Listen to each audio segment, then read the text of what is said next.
Yang pertama kali akan terjadi pada orang yang puasanya benar, dia akan mendapatkan perlindungan berupa perisai dari Allah, hasil dari latihan puasanya yang dapat membentengi dia dari setan.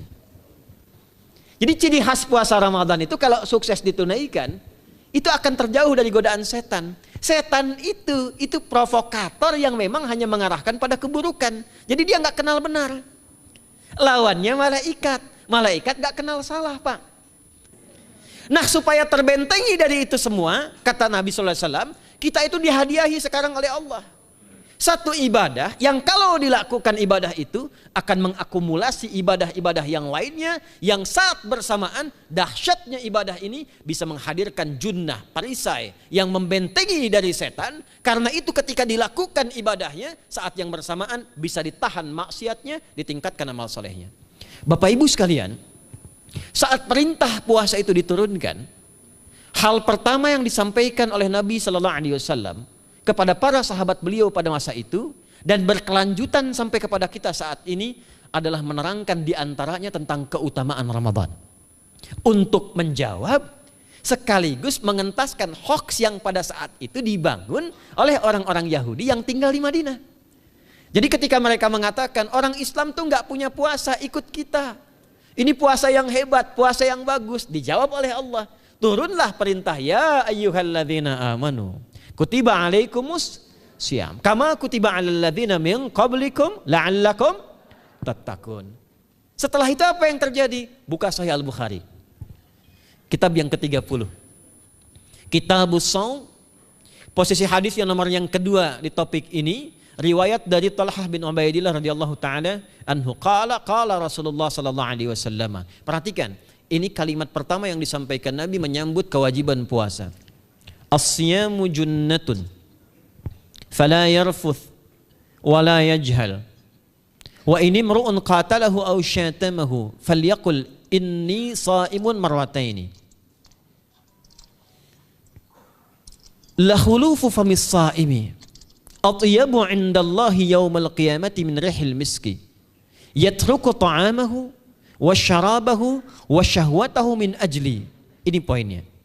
As-siyamu li wa ana ajzi bihi wal hasanatu bi asyri amthaliha. Kata Nabi, puasa kita ini yang kita tunaikan spesial, beda dengan yang lainnya.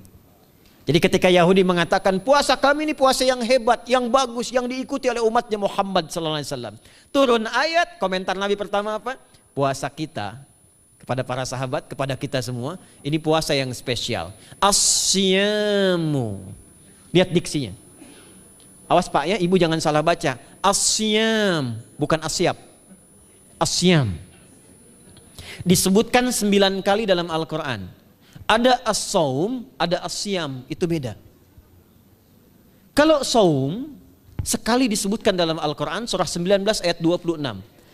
Saum itu masih umum, kata umum untuk menunjuk kata imsak, menahan secara umum. Bisa berarti puasa yang ada ketentuan aturan, bisa berarti menahan secara singkat, apa saja yang bersifat menahan itu saum namanya.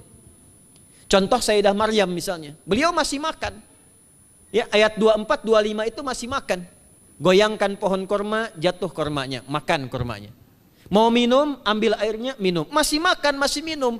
Cuman diminta untuk saum. Apa saumnya? Inni nadhartu lirrahmani sauma falam ukallimal yauma insiya. Jangan bicara pada siapapun. Kamu dituduh, kamu berzina, jangan jawab. Biarkan bayinya yang bicara, dan itu mukjizat pertama untuk Isa alaihi salam. Itu nanti dimulai di ayat 31 sampai 33 di surah Maryam, surah 19. Tapi beliau diperintahkan saum. Saumnya apa? Jangan bicara. Jadi kalau bapak masih makan, masih minum, cuman gak mau bicara dulu sama ibu, itu saum. Mau kemana Bi? Kok gak jawab? Kenapa gak bicara? Sedang saum. Saum apa? Gak mau bicara sama mama. Itu bicara, contoh. Itu saum. Kalau siam, 9 kali disebutkan dalam Al-Quran, itu khusus, spesifik.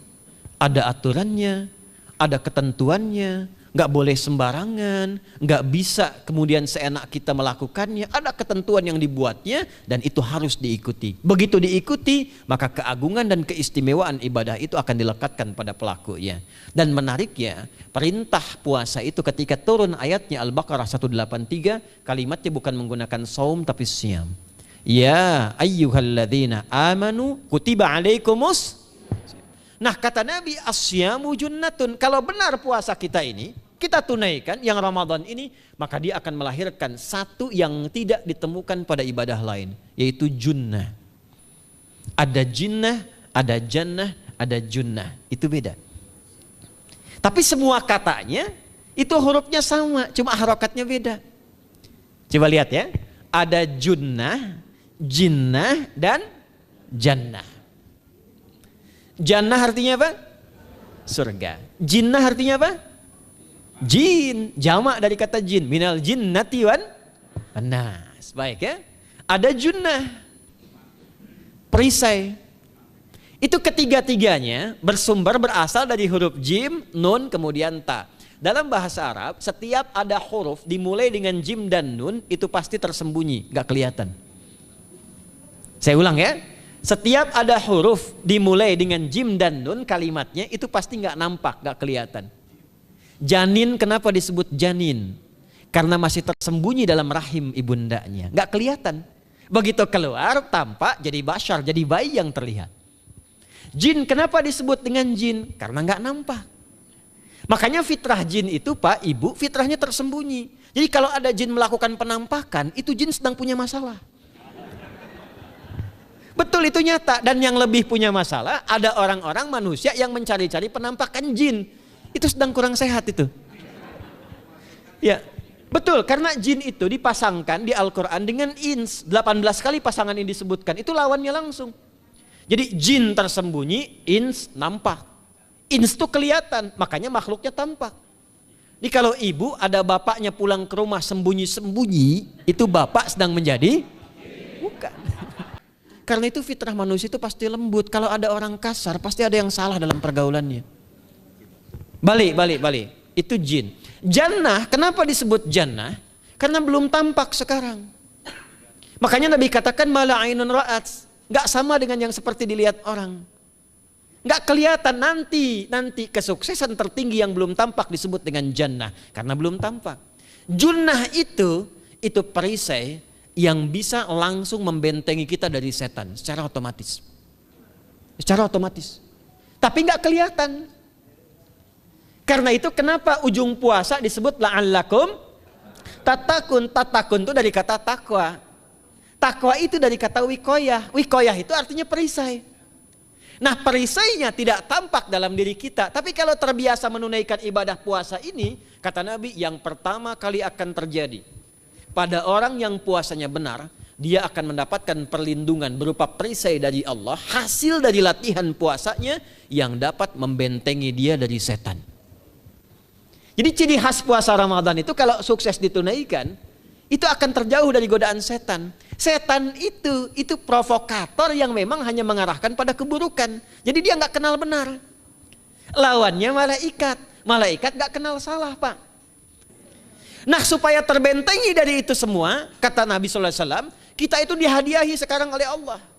Satu ibadah yang kalau dilakukan ibadah itu akan mengakumulasi ibadah-ibadah yang lainnya, yang saat bersamaan dahsyatnya ibadah ini bisa menghadirkan junnah, perisai yang membentengi dari setan. Karena itu ketika dilakukan ibadahnya, saat yang bersamaan bisa ditahan maksiatnya, ditingkatkan amal solehnya. Setan kan ngajaknya pada yang salah kan? Malaikat ngajak pada yang soleh. Ramadan itu keutamaannya, kalau sudah tiba Ramadan, itu selalu kita terdorong pada yang soleh dan tertahan untuk yang salah. Itu hebatnya puasa Ramadan. Kalau nggak percaya silahkan Pak Ibu sekalian. Cuman Ramadan yang saat datang waktunya bisa menghentikan orang berbuat maksiat. Gak percaya cek. Orang yang punya sifat marah semarah-marahnya, itu saat Ramadan bisa berhenti marah.